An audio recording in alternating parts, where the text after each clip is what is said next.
नमस्कार दोस्तों, आप देख रहे हैं सरकारी जॉब न्यूज़ और इस वीडियो में आपके लिए वीकली करंट अफेयर लेकर आ गए हैं, जिसमें हम बात करने वाले हैं 22 से लेकर 28 जनवरी के करंट अफेयर की। साथ साथ जो क्वेश्चन से रिलेटेड स्टैटिक जीके है वो भी हम यहाँ पर कवर करते हुए चलेंगे, जिससे कि आपका क्वेश्चन से रिलेटेड स्टैटिक जीके भी कवर हो जाए।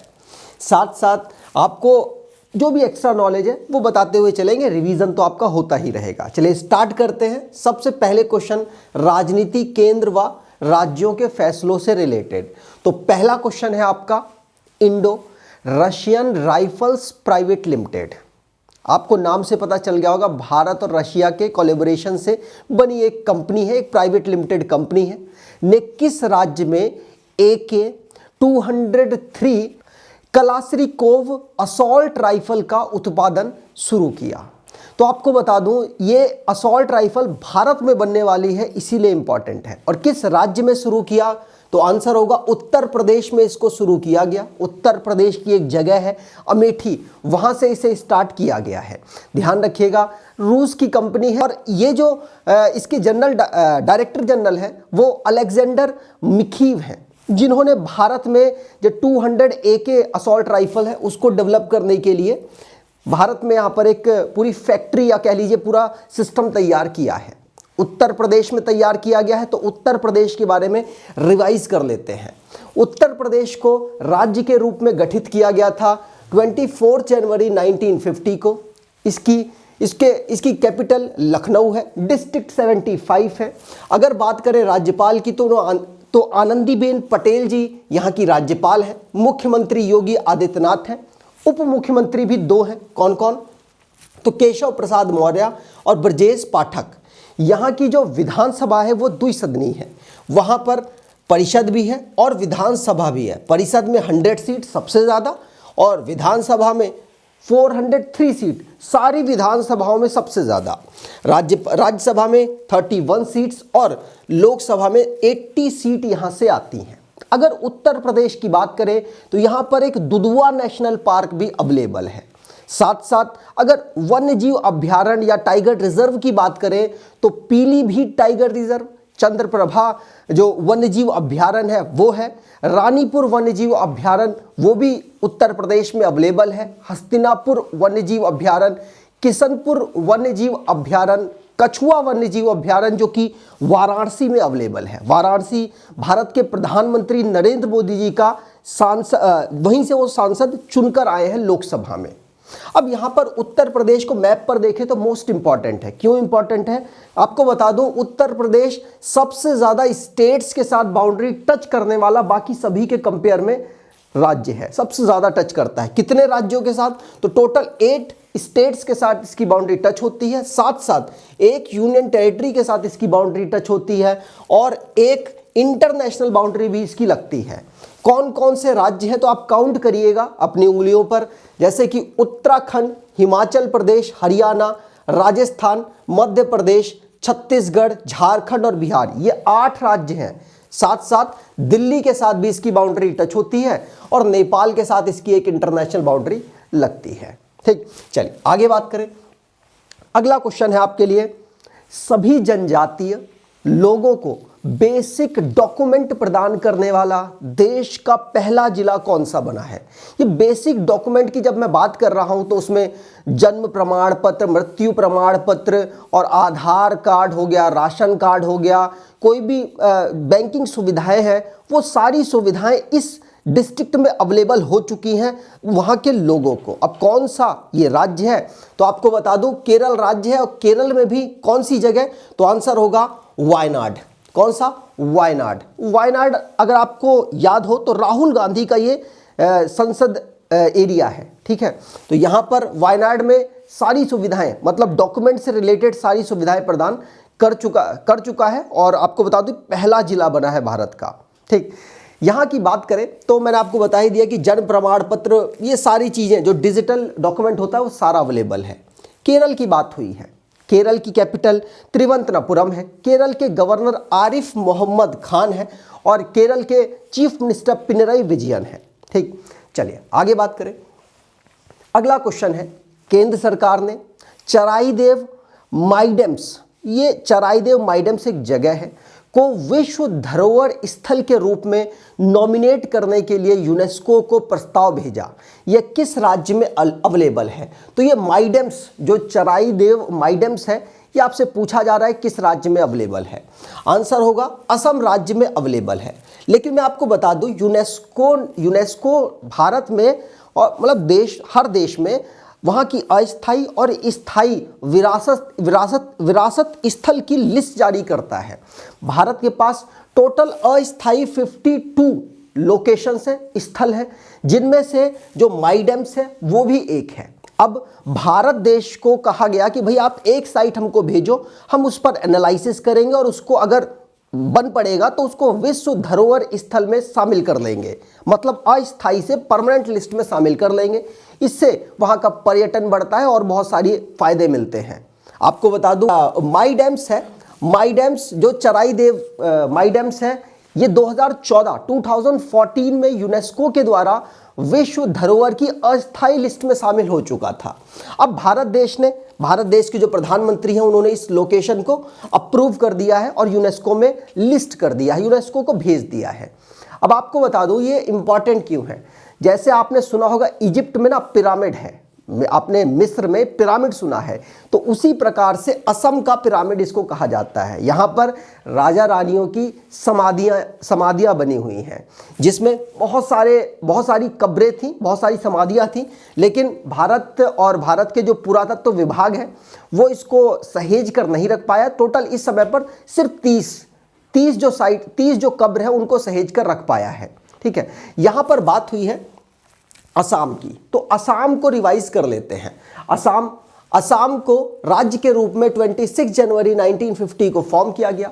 राजधानी इसकी दिसपुर है, जिले इसके 35 हैं। राज्यपाल जगदीश मुखी हैं। जगदीश मुखी यहाँ के राज्यपाल भी हैं और साथ साथ नागालैंड के राज्यपाल का पदभार भी संभाल रहे हैं। और हेमंता बिश्वा शर्मा यहाँ के मुख्यमंत्री, जो कि आपने इनको यहाँ पर देखा, ये है हेमंता बिश्वा शर्मा।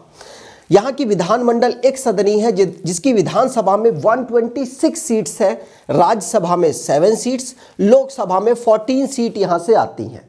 हाई कोर्ट की बात करें तो गुवाहाटी हाई कोर्ट यहाँ पर अवेलेबल है और ये ऐसा हाई कोर्ट है जो कि सबसे ज़्यादा राज्य क्षेत्रों को कवर करता है। मतलब इसके माध्यम से बहुत सारे राज्यों के केसेस को हैंडल किया जाता है, ध्यान रखेंगे। अगर बात करें राष्ट्रीय उद्यान की, नेशनल पार्क की, तो डिब्रू सैखोवा राष्ट्रीय उद्यान या national park, Kaziranga national park, Manas national park, Nameri और ओरंग नेशनल पार्क यहाँ के नेशनल पार्क हैं। ओरंग की बात करें तो इंपॉर्टेंट इसलिए है क्योंकि इसका लास्ट ईयर ही नाम चेंज किया गया है। पहले इसका नाम राजीव गांधी ओरंग राष्ट्रीय उद्यान था, लेकिन अब इसका सिर्फ और सिर्फ नाम ओरंग राष्ट्रीय उद्यान हो चुका है। मैप पर देखें तो इंपॉर्टेंट है ही, क्योंकि ये नॉर्थ ईस्ट का रीजन है, वहां के स्टेट्स के बारे में हमें पता होना चाहिए। ये भी 7 राज्यों के साथ सीमा को टच करता है, साथ साथ इसकी 2 इंटरनेशनल बाउंड्री लगती है। कौन कौन से राज्य हैं? तो वेस्ट बंगाल, मेघालय, अरुणाचल प्रदेश, नागालैंड, मणिपुर, मिजोरम और त्रिपुरा, ये 7 राज्य हैं जिनके साथ इसकी बाउंड्री टच होती है। और इंटरनेशनल बाउंड्री आप देख ही पाएंगे, बांग्लादेश और भूटान के साथ इसकी टच होती है। ठीक, चलिए आगे बात करें। नियुक्ति से रिलेटेड अब क्वेश्चन आएंगे, उससे पहले आपको बता दूं कि हमारी जो बुक है वो अमेज़न पर बेस्ट सेलर की कैटेगरी में टॉप पोजीशन पर पहुंच चुकी है, तो आप इसको ज़रूर परचेज करें।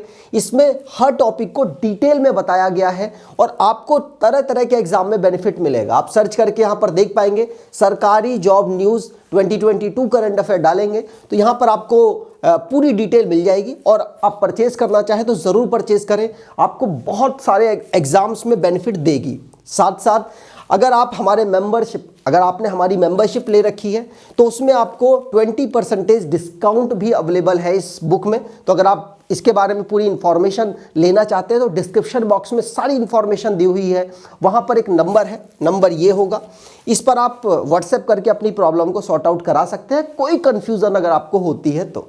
चलिए स्टार्ट करते हैं नियुक्ति से रिलेटेड क्वेश्चंस को।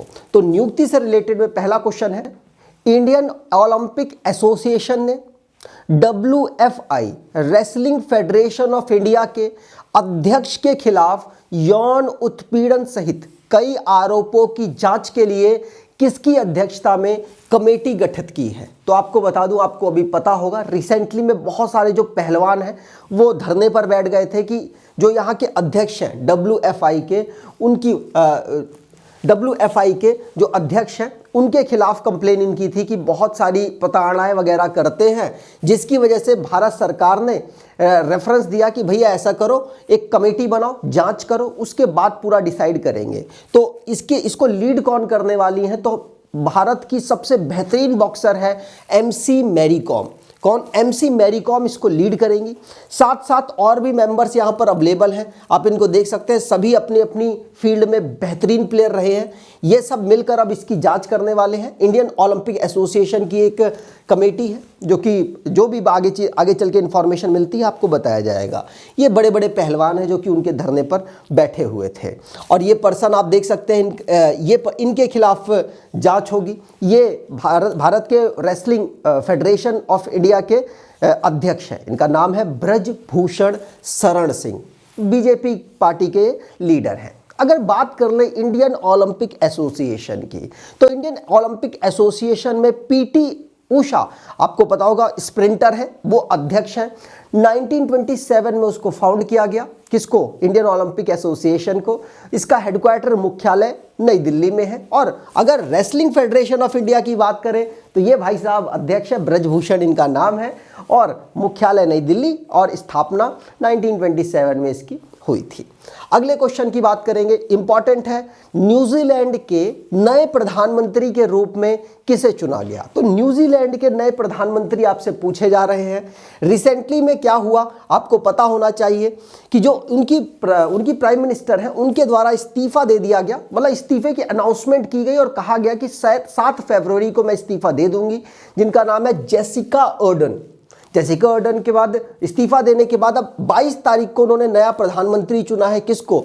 तो क्रिस हिपकिंस को। किसको? क्रिस हिपकिंस को।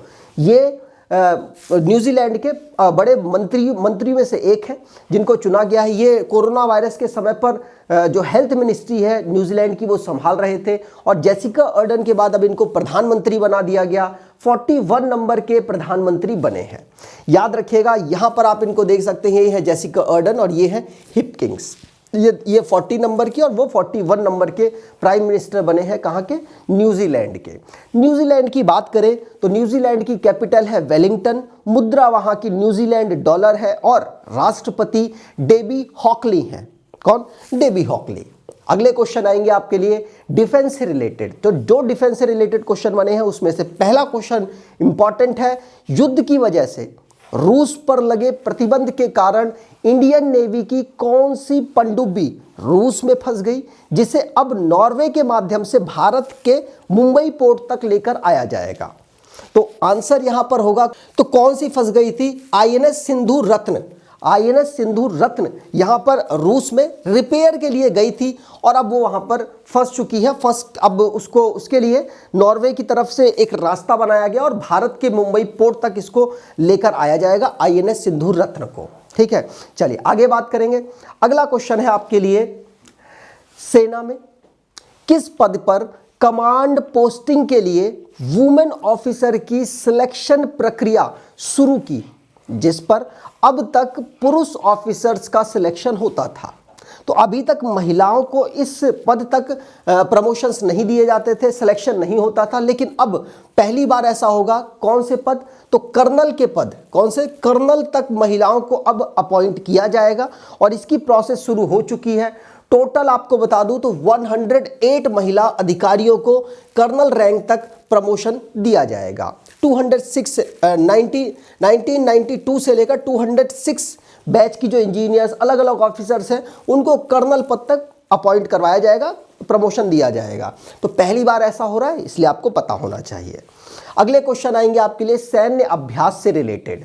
तो सैन्य अभ्यास में पहला क्वेश्चन है आपके लिए, Indian air force line of actual control LAC, China और भारत के बीच की एक लाइन है, के पास 1 से 5 फरवरी 2023 तक कौन सा युद्धाभ्यास करेगी। तो इंडियन एयरफोर्स इस एक्सरसाइज को करने वाली है LAC के पास और इस युद्ध अभ्यास का नाम है प्रलय, युद्ध अभ्यास प्रलय। ध्यान रखिएगा, इंडियन एयरफोर्स अपनी शक्ति का प्रदर्शन यहां पर चाइना को सिंपल सी बातें करने वाली है, क्योंकि काफी समय हो गया है चाइना से भारत का विवाद चल रहा है और उस जगह पर ज्यादा विवाद हो रहा है, इसकी वजह से इस एक्सरसाइज को किया जा रहा है। अगले क्वेश्चन की बात करें, अगला क्वेश्चन है तीनों भारतीय सेनाओं के सबसे बड़े द्विवार्षिक युद्धाभ्यास एमफेक्स 2023 का आयोजन किस राज्य में किया गया। तो एमफेक्स नाम की जो एक्सरसाइज है उसमें भारत की तीनों मिलिट्री पार्टिसिपेट करेंगी, थल, वायु और नेवी, तीनों यहां पार्टिसिपेट करने वाली हैं और आंध्र प्रदेश में ये करेंगे। आंध्र प्रदेश के काकीनाड एक जगह है, वहां पर इसको परफॉर्म किया गया। और आपको ध्यान रखना है एमफेक्स जो कि दो उसमें होती है, 2 सालों के अंतराल में होती है। 17 से लेकर 22 जनवरी तक इसको ऑर्गेनाइज कराया जा चुका है। ध्यान रखिएगा, आंध्र प्रदेश के पास इसको कराया गया। पिछली वाली अंडमान निकोबार में हुई थी, 2021 में हुई थी पिछली बार, वो अंडमान निकोबार में हुई। अब तीनों सेना यहाँ पर बात हुई है। तो थल सेना की बात करें तो थल सेना के इस समय पर प्रमुख जनरल मनोज पांडे जी हैं 29 नंबर के। वायु सेना के प्रमुख air marshal Vivek Ram Chaudhari V R Chaudhari हम कहते हैं नॉर्मली, 27 नंबर के हैं। और अगर नौसेना के प्रमुख की बात करें तो एडमिरल आर हरि कुमार है, 25 नंबर के हैं। साथ साथ एक और पोस्ट है क्योंकि आपसे पूछी जाती है, CDS chief of defence staff, ये 2nd नंबर के हैं अनिल चौहान जी। ठीक, अब अगले क्वेश्चंस आएंगे आपके लिए इवेंट से रिलेटेड। तो इवेंट से रिलेटेड में पहला क्वेश्चन है आपके लिए, 26 जनवरी 2023 को कौन सा गणतंत्र दिवस रिपब्लिक डे मनाया गया। तो आपको पता होना चाहिए 26 जनवरी को हमने गणतंत्र दिवस मनाया है और 74वें नंबर का हमने गणतंत्र दिवस मनाया है, 74th नंबर का हमने गणतंत्र दिवस मनाया है। क्यों मनाते हैं, बहुत बेसिक सी बात है, आपको पता ही होगी। इस दिन 1950 में भारत का संविधान लागू होता है भारत के सभी नागरिकों पर। और आपको बता दूं संविधान 26 नवंबर 1949 को बन गया था, लेकिन लागू कब करा गया तो 26 जनवरी 1950 को। इसीलिए हम इस दिन के उपलक्ष्य में रिपब्लिक डे ऑब्जर्व करते हैं। इस दिन क्या होता है, जो हमारे राष्ट्रपति जी हैं द्रौपदी मुर्मू जी हैं इस समय, उनके द्वारा तिरंगा फहराया जाता है और कर्तव्य पथ जिसका नाम पहले राजपथ था उस पर परेड निकाली जाती है। आपने शायद टीवी वगैरह पे देखा होगा। इस बार के जो रिपब्लिक डे है उसमें हमारे चीफ गेस्ट कौन है, तो आप यहाँ पर देख पाएंगे चीफ गेस्ट हमारे इस बार के मिस्र के जो प्रेसिडेंट है वो है, उनका नाम है अब्देल फतेह अल सीसी। कौन है ये, अब्देल फतेह अल सीसी हैं। ठीक, पहले के आप देख सकते हैं, अब इतना इंपॉर्टेंट नहीं रहे पहले के लिए, सिर्फ आपको इनका नाम याद रखना है, अब्देल फतेह अल सीसी। अगला क्वेश्चन है, किस राज्य में 14 जनवरी 2023 को माघी मेला आयोजित किया गया। तो माघी मेला की यहाँ पर बात की जा रही है और ये मेला पंजाब में ऑर्गेनाइज कराया गया। पंजाब में ऑर्गेनाइज कराया गया, वहाँ के जो मुख्यमंत्री हैं उनके द्वारा इसमें अपना पार्टिसिपेशन दिया गया। और आपको बता दूँ ये क्यों ऑर्गेनाइज कराया जाता है, क्योंकि ये मेला है ना, ये 40 जो सिख रहे हैं 1705 में 1705 में एक लड़ाई हुई पंजाबियों और मतलब जो सिख थे उनकी और मुगलों के बीच में। तो उसमें 40 सिख योद्धाओं के सम्मान की वजह से इसको ऑर्गेनाइज कराया जाता है, क्योंकि उन 40 सिखों की मृत्यु हो गई थी और वो अपने में सेना में शामिल नहीं होना चाहते थे, लोगों की वजह से होना चाहते थे। आपने डिटेल में इस वीडियो को अगर देखा होगा तो आपको पता चला होगा, क्योंकि सारी इन्फॉर्मेशन हमने उस डिटेल वाली वीडियो में दी हुई है जो डेली करंट अफेयर आती है उसमें। तो ज़रूर फॉलो कीजिए, आपको पूरी डिटेल इन्फॉर्मेशन पता चलेगी, कौन सा क्यों हो गया, कैसे हो गया, सारी चीज़। चलिए बात करते हैं अगले क्वेश्चन, क्योंकि ये वीडियो सिर्फ आपके लिए रिवीजन के माध्यम से बनाई जा रही है। अगला क्वेश्चन है, किस राज्य सरकार ने school of eminence project launch किया। तो स्कूल ऑफ एमिनेंस प्रोजेक्ट, ये आपको बता दूं, आम आदमी पार्टी ने दिल्ली में स्कूल में कहती है कि हमने चेंज काफ़ी लाए हैं, काफ़ी चेंज किया है। उसी प्रकार से पंजाब में भी आम आदमी पार्टी की सरकार है और पंजाब में वो स्कूल के स्तर को बेहतर करने के लिए स्कूल ऑफ एमिनेंस प्रोजेक्ट को उन्होंने स्टार्ट किया है। इसके अंतर्गत जो स्कूल ऑलरेडी अवेलेबल हैं उन्हीं स्कूलों का जीर्णोद्धार किया जाएगा। जीर्णोद्धार का मतलब हंसी इसलिए आ गई कि मतलब ऐसा वर्ड है। तो जीर्णोद्धार का इसका अर्थ ये है कि वो जो सरकारी स्कूल 117 बताए जा रहे हैं कि 117 सरकारी स्कूल हैं, उनको अपग्रेड किया जाएगा। अपग्रेड का मतलब टीचर्स की संख्या को पहले सुनिश्चित किया जाएगा। अगर कोई भी सब्जेक्ट्स वहाँ पर नहीं है तो उसको स्टार्ट किया जाएगा।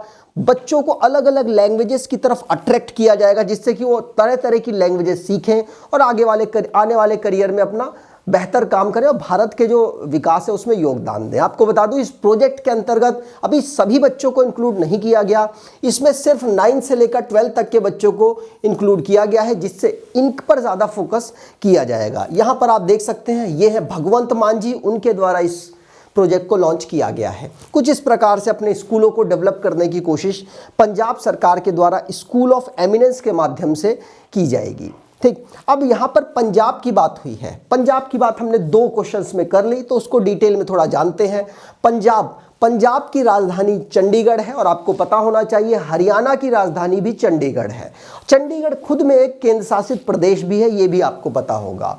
राज्यपाल यहाँ के बनवारी लाल पुरोहित हैं, मुख्यमंत्री भगवंत मान है और विधानसभा इनकी एक सदनी है, जिसकी विधानसभा में 117 सीट्स, राज्यसभा में 7 सीट्स और लोकसभा में 13 सीट यहाँ से आती हैं।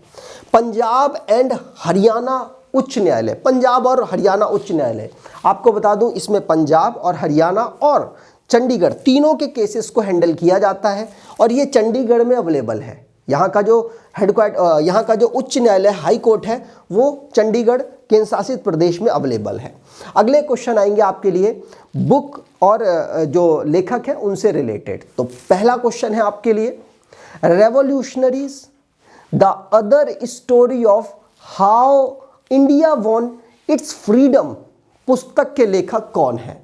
तो इस पुस्तक को किसके द्वारा लॉन्च किया गया, इसलिए इंपॉर्टेंट है। तो अमित शाह जी के द्वारा इसको लॉन्च किया गया और संजीव सान्याल की ये पुस्तक है।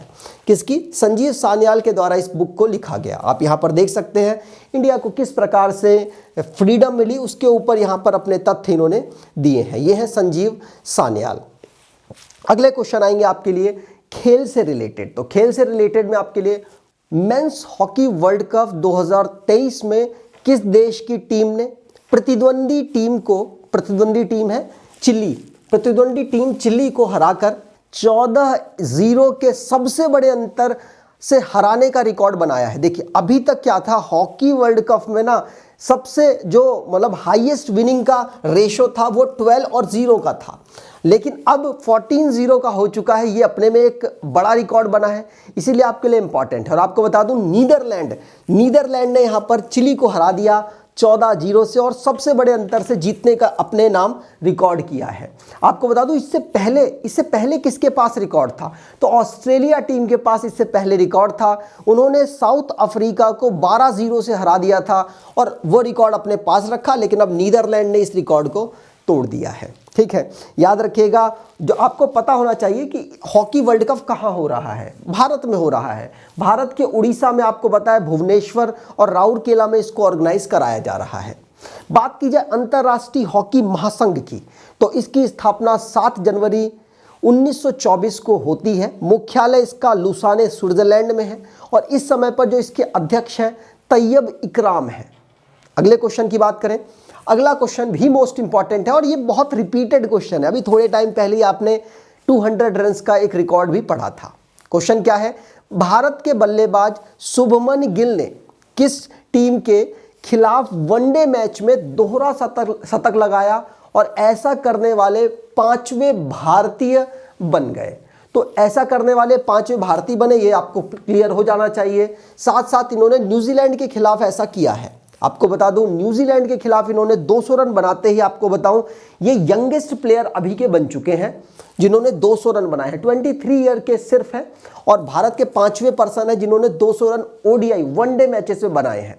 पहले पर्सन कौन है? तो सचिन तेंदुलकर है। 2010 में उन्होंने साउथ अफ्रीका के खिलाफ 200 रन बनाए थे। ठीक, अगले क्वेश्चन आएंगे आपके लिए अवार्ड से रिलेटेड। तो अवार्ड से रिलेटेड में पहला क्वेश्चन है, केंद्र सरकार ने वर्ष 2023 में कितने लोगों को पद्म विभूषण अवार्ड दिए जाने की घोषणा की है। देखिए, पद्म विभूषण आपको पता होना चाहिए भारत का सेकंड हाईएस्ट सिविलियन अवार्ड है ना। और इसमें कितने लोगों को ये अवार्ड मिला है, तो 6 लोगों को ये अवार्ड दिया गया है। अब यहाँ पर सारे लोगों के बारे में डिटेल में चर्चा नहीं करेंगे, इसके लिए आपके लिए एक डिटेल वीडियो बनाई जा चुकी है, तो आप उसको ज़रूर देखिएगा। 74 नंबर का जो हमारा गणतंत्र दिवस था उसमें राष्ट्रपति जी के द्वारा ये अवार्ड की अनाउंसमेंट हुई है। राष्ट्रपति जी की अप्रूवल के बाद ये अनाउंसमेंट हुई है। अब इसको अप्रैल मार्च के आसपास अवार्ड डिस्ट्रीब्यूट किए जाएंगे। अब यहाँ पर बात करें कितने पद्म जो अवार्ड हैं वो दिए गए हैं, तो पद्म अवार्ड की 3 कैटेगरी है। क्या? पद्म विभूषण, पद्म भूषण और पद्मश्री। जिस तरीके से मैंने बताया उस तरीके से डिक्रीज कर रहे हैं। सबसे बड़ा कौन? भारत रत्न। दूसरे में कौन? पद्म विभूषण। तीसरे में कौन? पद्म भूषण। और चौथे में कौन? पद्मश्री। भारत ने 6 लोगों को दिया है पद्म विभूषण। अगर बात करें पद्म भूषण कितने लोगों को दिया गया है, तो 9 लोगों को पद्म भूषण दिया गया है और 91 लोगों को पद्मश्री अवार्ड दिया गया है। तो टोटल इस बार अवार्ड कितने डिस्ट्रीब्यूट हुए, तो आंसर यहां पर होगा 106 पद्म अवार्ड अनाउंस किए गए भारत सरकार के द्वारा। इसकी पूरी डिटेल वीडियो आपके पास अवेलेबल है, तो आप ज़रूर इसको देखिएगा। सारी इन्फॉर्मेशन आपको मिल जाएगी, पर्सन टू पर्सन वहाँ पर एक्सप्लेन किया गया है। लेकिन अगर बात करें पद्म विभूषण की, तो पद्म विभूषण के यहाँ पर हमने स्लाइड्स लगाई हुई हैं, जैसे कि बीवी दोषी, बालकृष्ण दोषी जी को यह अवार्ड मिला। अगले हैं जाकिर हुसैन साहब, आपको समझ आ रहा होगा संगीत के क्षेत्र में से जुड़े हुए थे, इनको यह अवार्ड मिला है। कौन सा? पद्म विभूषण। और SM कृष्णा जी, इनको अवार्ड मिला है। साथ साथ दिलीप महानलोबिस, इनको अवार्ड मिला। SR श्रीनिवासा वर्धान जी और मुलायम सिंह यादव, आपको पता है बहुत बड़े पॉलिटिशियन थे। तो इन लोगों को, इन 6 लोगों को पद्म विभूषण अवार्ड मिला। बाकी मैंने आपको थोड़ी बहुत डिटेल दी है, आप वीडियो को जरूर प्रेफर कीजिएगा, आपको बेनिफिट मिलेगा। अगला क्वेश्चन है अवार्ड से related. Ajanta Ellora film festival में किस फिल्म को गोल्डन कैलाश अवार्ड मिला है? तो अजंता एलोरा की जो फिल्म फेस्टिवल हुआ था महाराष्ट्र में ये हुआ था, और उसमें नानेरा, किसको? नानेरा जो फिल्म है इसको ये अवार्ड मिला है। 2021 में इस फिल्म को डेवलप किया गया था। बात करें ये जो फिल्म फेस्टिवल है, इसको 11 से लेकर 15 जनवरी को महाराष्ट्र के औरंगाबाद में ऑर्गेनाइज कराया गया था। ठीक, अब यहाँ पर बात करें जो फिल्म है नानेरा जो फिल्म है, इसके डायरेक्टर कौन है? तो आंसर होगा दीपांकर प्रकाश जी इसके डायरेक्टर हैं। ठीक, चलिए बात करते हैं यहाँ पर महाराष्ट्र की यहाँ पर बात हुई है, तो पूरी डिटेल इंफॉर्मेशन देखते हैं। महाराष्ट्र को 1960 में फॉर्म किया गया। महाराष्ट्र के साथ साथ गुजरात को भी 1960 में ही फॉर्म किया गया। इसकी कैपिटल मुंबई और नागपुर है। राज्यपाल भगत सिंह कोश्यारी हैं। मुख्यमंत्री एकनाथ शिंदे हैं। विधायिका द्विसदनी है। द्विसदनी में आपको बता दूं 6 राज्यों की जो विधानसभा है द्विसदनी है, इसकी भी द्विसदनी है। मतलब विधानसभा में 288 सीट्स और विधान परिषद में 78 सीट यहाँ से आती हैं। राज्यसभा में 19 सीट्स और लोकसभा में 48 सीट यहाँ पर अवेलेबल है। इसकी जो भाषा है, राज्य भाषा, वो मराठी है। अब यहाँ पर आप मैप पर देखें तो 6 राज्य कौन कौन से हैं? उत्तर प्रदेश जिसकी विधानसभा और विधान परिषद दोनों है। बिहार, महाराष्ट्र, तेलंगाना, आंध्र प्रदेश और कर्नाटक, ये 6 राज्य हैं जिनके पास जो इनकी लेजिस्लेचर है वो बाईकैमरल है। ठीक है, बाईकैमरल मतलब विधानसभा विधान परिषद दोनों है। महाराष्ट्र की अगर बात करें तो इसके नेशनल पार्क में Chandoli national park, Gugamal national park, Navegaon national park, Pench national park यहाँ के नेशनल पार्क हैं। साथ साथ संजय गांधी और तदोवा नेशनल पार्क यहाँ के नेशनल पार्क हैं। अब आगे बात करें अगले क्वेश्चन की। सुभाष चंद्र बोस आपदा प्रबंधन पुरस्कार 2023 के लिए किस संगठन को चुना गया? तो सुभाष चंद्र बोस आपदा प्रबंधन पुरस्कार 2023 के लिए चुना गया है किसको? ओडिशा राज्य आपदा प्रबंधन प्राधिकरण को और लुंगली फायर स्टेशन मिजोरम को। तो इन दोनों को जो इस बार का हमारा सुभाष चंद्र बोस आपदा प्रबंधन पुरस्कार है वो मिला है। तो यहाँ पर बी ऑप्शन बिल्कुल सही है।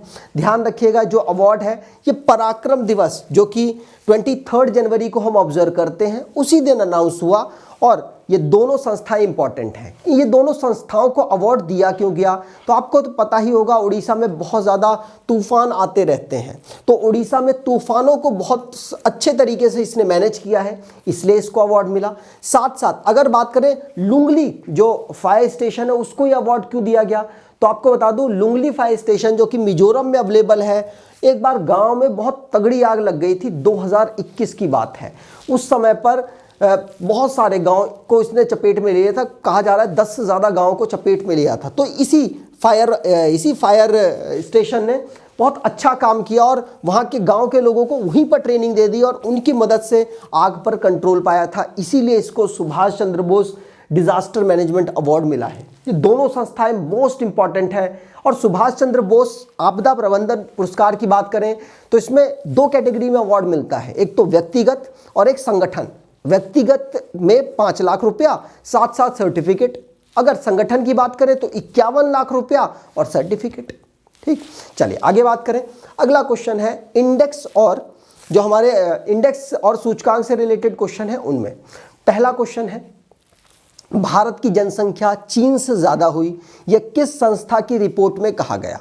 तो भारत की जनसंख्या आपको पता ही है लगातार बढ़ रही है, सेकंड लार्जेस्ट जनसंख्या थी, लेकिन अब जो हमारे वर्ल्ड पॉपुलेशन रिव्यू के माध्यम से बताया गया कि भारत की जनसंख्या यहाँ पर सेकंड से पहली पोजीशन पर आ चुकी है। और इनके अकॉर्डिंग ये कहा जा रहा है कि 50 लाख जनसंख्या भारत की चाइना से आगे पहुंच चुकी है, मतलब 5 मिलियन के आसपास जनसंख्या भारत की ज़्यादा है चाइना के कंपेयर में। अभी तो हुआ नहीं है जनगणना होगी तो उसमें ज़्यादा क्लियर होगा।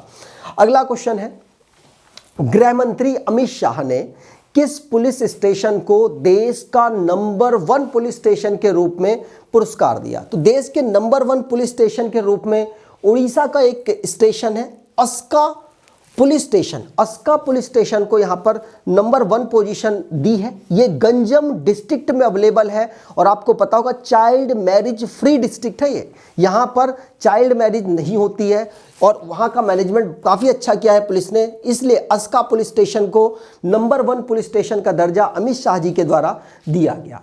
अगर इसी रैंकिंग की बात करें तो इसमें पहला पोजीशन तो अस्का पुलिस स्टेशन को है, दूसरा जो कि उड़ीसा के गंजम डिस्ट्रिक्ट में अवेलेबल है, दूसरी पोजीशन गंगापुर पुलिस स्टेशन है जो कि उड़ीसा के गंजम जिले में ही अवेलेबल है, साथ साथ तीसरी पोजीशन बनबसा पुलिस स्टेशन जो कि उत्तराखंड के चंपावत जिले में अवेलेबल है। ठीक, चलिए आगे बात करेंगे। अगले क्वेश्चन आएंगे आपके लिए दिवस से रिलेटेड। तो दिवस से रिलेटेड में पहला क्वेश्चन है पराक्रम दिवस कब मनाया जाता है। तो मैंने आपको पहले ही बता दिया पराक्रम दिवस 23 जनवरी को हम ऑब्जर्व करते हैं। 2021 में इस डे को अनाउंस किया गया था भारत सरकार के द्वारा।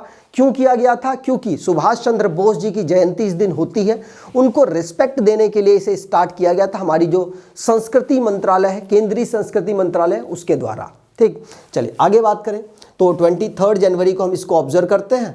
अगला क्वेश्चन है कि राष्ट्रीय बालिका दिवस कब मनाया जाता है। तो राष्ट्रीय बालिका दिवस की जब बात करेंगे तो 24 जनवरी को हम इसको ऑब्जर्व करते हैं।